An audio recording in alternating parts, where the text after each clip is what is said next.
What's the most prominent statistic on YouTube that everybody talks about and the statistic that everybody focuses on? I'm sure you can guess it, views. But if you want to achieve real success on YouTube, views are not the most important metric that you should be focusing on.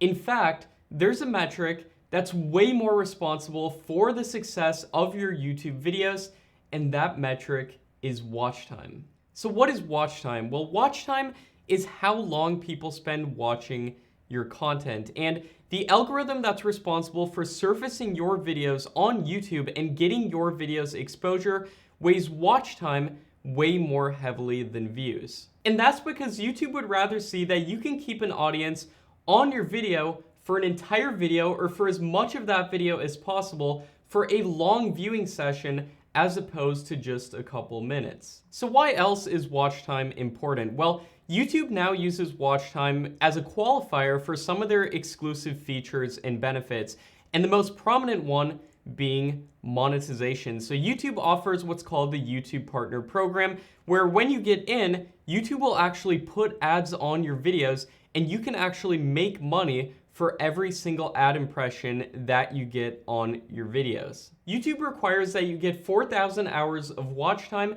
and 1,000 subscribers to be eligible for the YouTube Partner Program. Now, 4,000 hours of watch time might seem like a lot. I mean, that's 240,000 minutes of watch time, almost 250,000 minutes, but it can actually be a lot easier than you probably think. Let me break it down. Let's say that your videos on average are 10 minutes long, and on average, every single person who watches your videos watches 60% of your videos. So that's 6 minutes of watch time per view on your video. So over the course of a year, you would only need 40,000 total views, and I know that seems like a lot, but that's only 110 views per day over the course of a year. But with that being said, viewers don't always watch the same amount of your videos every single time, and that's where watch time really comes into play. So watch time can be measured by two main different metrics: watch time as a percentage and watch time as the total number of hours watched. So let's first talk about watch time as a percentage. So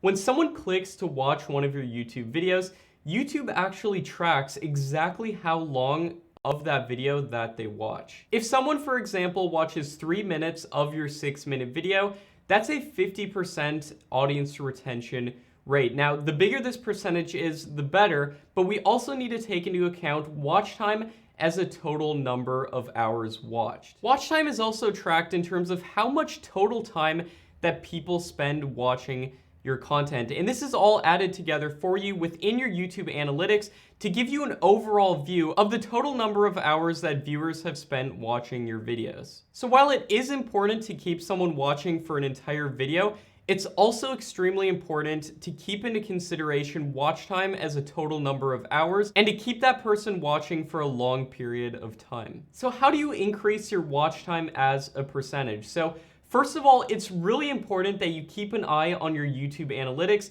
because there's so much useful information in there that's going to help you out with this a ton. In your YouTube analytics, watch time as a percentage is labeled as audience retention, and in your analytics, you can actually find a graph that shows you exactly how much of the video that people on average are watching. Now, the incredible thing about this graph is that it actually shows you where most people are watching more of your video and where more people are dropping off and watching less of your videos. So the goal in looking at this graph is to take this into consideration, to take this data into consideration when making more videos in the future. So for example, if you look at your graph and you see that at 3 minutes and 22 seconds, the graph spikes up and more people are watching at that point, you know that something you said, something you did, something that was shown in the video at that point was a high audience retention rate point in the video. And you want to include as many points like this throughout your videos as possible. So take this into consideration, take a note. That's actually what I do. I take a look at my YouTube analytics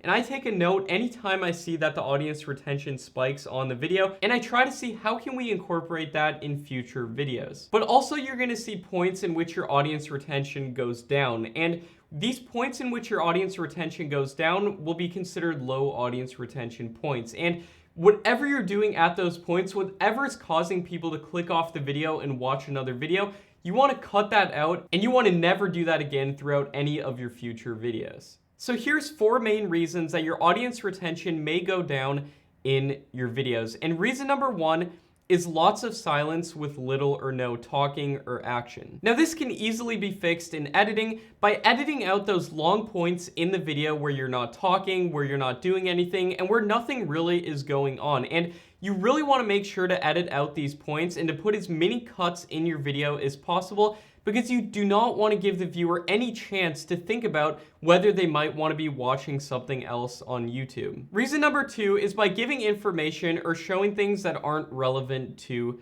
the video. So the viewer clicked to watch your video for a reason, and really try to think about what the reason was for watching that video, and think about whatever information you're giving in the video, whatever you're showing in the video, whatever's going on in the video, and think about it from a viewer's perspective. If you were a viewer, would you really want to know about this particular thing that's happening in the video? And if the answer is no, make sure to cut that out of the video.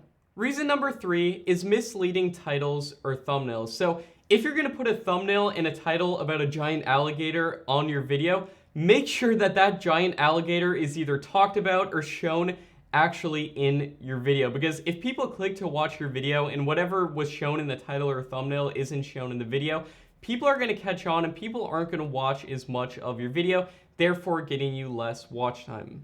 And reason number 4 is having boring intros. You want to catch your audience's attention within the first 15 seconds of your video. And if you don't, they're just going to go on and watch another video on YouTube. So now, instead of talking about what not to do with your videos, let's talk about what to do to make sure that you get as much watch time as possible on your videos. First, let's talk about intros. So you need to hook people as soon as possible in your videos to make sure they watch as much of your video as possible. So YouTubers often make these super crazy intros with loud music because they look cool, but what they don't understand is that as a viewer, when you're watching a video, you aren't familiar, first of all, with the channel that you're watching, and second of all, I don't think anybody wants to watch 20 seconds of a logo flying around the screen, so make sure to keep your intros as short as possible. I mean, they clicked your video for a reason, so if you want to succeed on YouTube, you need to respect their time and get into it as soon as possible. So here's the 2 best ways to start your video.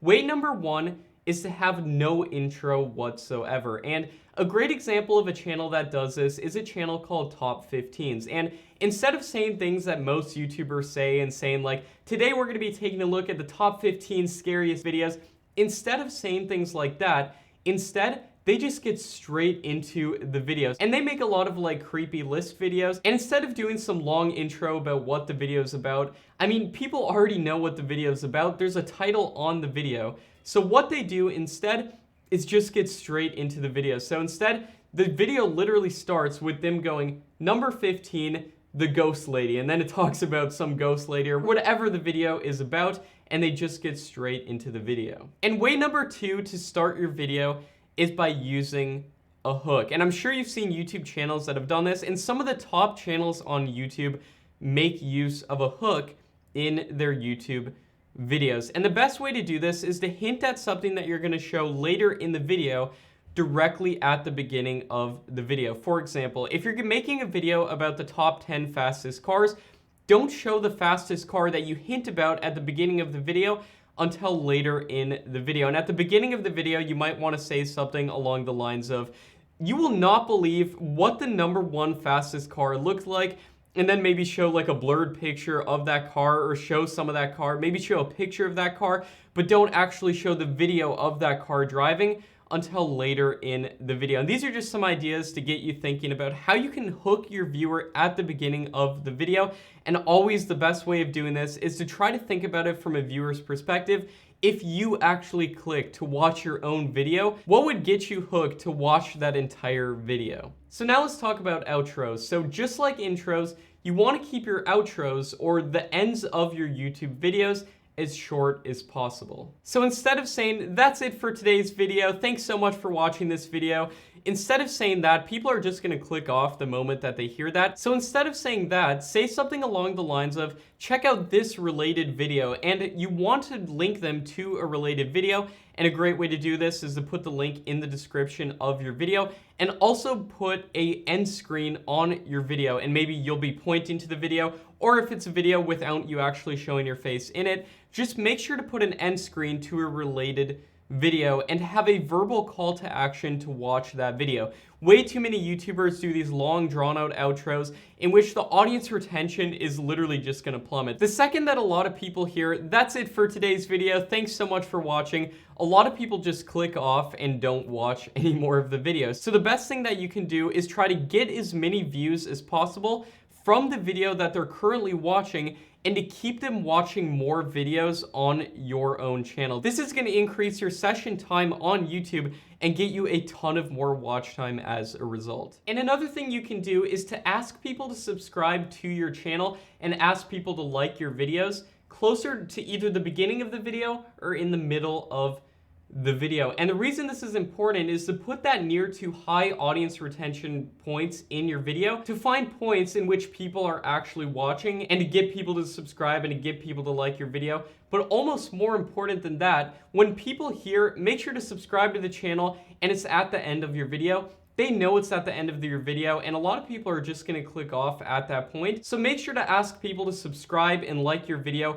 closer to the beginning of your video. And with that being said, if you feel like you've gotten a ton of value from this video so far, make sure to leave a like on the video and subscribe for more YouTube tips and tricks. So now let's talk about how to increase your watch time hours, or the total amount of watch time on your YouTube channel. Specifically, we're going to be going over 6 different ways to increase your watch time hours. Way number 1 is to create series. Make series of some of your most popular content. So for example, if you have a tech channel that does videos like the top 10 coolest futuristic tech gadgets, if you find that doing a title such as the top 10 futuristic tech gadgets works good for you, and you get a lot of watch time and a lot of views on that video, make that a series and make a part 2, a part 3, a part 4, and so on of those videos. And there's a ton of channels that do this. Some great examples of channels that do this really good are Quantum Tech HD and Tech Zone, just off the top of my head. But creating a series like this allows you to cross-promote all of these different videos with each other, link to the videos in the description, link to more of these videos in the end screens of your YouTube videos, and just get a ton of watch time as a result. And that brings me into tip number 2, which is to use playlists. Now, if you're going to be doing series of different content in part 1, part 2, part 3, make sure to put this all into a playlist. And the reason this is important is because if you can get people into a playlist environment, and the way you can do that is by linking to playlists and end screens, and by also putting playlists on your main channel page, when you get people in a playlist environment, they're gonna watch much more of your content as opposed to just getting them to watching one of your videos and then maybe watching another one of your videos either in end screens or in the suggested video feed. It's a lot more proven if you can get people into a playlist environment, because the next video that will automatically play will always be another one of your videos that you put in that playlist. Tip number 3 is to hint about one of your next videos in your current video. For example, you could say something along the lines of, in the next video, we're gonna be going way more in depth in this, and in the next video, we're gonna be covering some really exclusive things that you will not wanna miss. And then of course, you can get more specific into exactly what you're gonna cover in an upcoming video. And then you can also say, make sure to subscribe and turn on notifications so you don't miss that video. Tip number 4 is to use cards. So cards on YouTube are those things that pop up in the top right-hand corner of your YouTube videos that can link to another one of your YouTube videos or to a playlist or to whatever else that you want to link to. Now, it's always best to link to a playlist or another one of your YouTube videos from one of your videos, and the best place to put a card in your YouTube videos is at low audience retention points in your videos, because these are points in which people are going to be clicking off of your video for whatever reason. And again, you can find these points by going into your YouTube analytics and going into your audience retention graph and seeing where people click off. You can find these points, and then you can put cards either at these points or a little bit before these points. And by doing this, you can essentially save some of the viewers that are about to click off and get them to watching another one of your YouTube videos, therefore giving you more watch time as a result. Tip number 5 is to make longer videos. I always recommend making videos that are at least 10 minutes long, but the longer the better. If you can do like a super long video every now and then, or just do like a compilation of a bunch of your videos every now and then on your YouTube channel, you can get a ton of potential watch time as a result. For example, if you do a lot of videos talking about different dog breeds and stuff like that, every now and then you can do a top 10 video talking about the top 10 best dog breeds and include each of those 10 different videos of the previous videos of the dog breeds. This is a great way to reuse some of that old content that you've used and to make it into a new video. And also, making longer content on average will give you more watch time. And think about it, if someone watches 10% of a 1-minute video versus 10% of a 10-minute video, that 10% of audience retention is obviously going to get you a lot more total watch time on that 10-minute video. And that's why making longer videos can be so important to getting you as much watch time as possible. And that brings us into tip number 6, which is doing live streams. So a great way to make longer content that people will watch more on average is by doing live streams. For example, if you can get just a couple people on a live stream, on average, people who watch live streams will watch much more of your content as opposed to just watching a normal one of your YouTube videos, and you can rack up a ton of watch time as a result. So I hope you got a ton of value from this video. Now check out this video if you want to discover how to make money on YouTube without ever showing your face or ever getting behind a camera. Yes, it's possible, and I'm going to show you how to do that within this video right here. So now you know how to get watch time on YouTube. Now let's talk about actually making money on YouTube, and I give you all the tips and tricks and secrets in this video right here. So my name is Matt Parr. Thanks so much for watching, everybody, and I'll see you in the next video.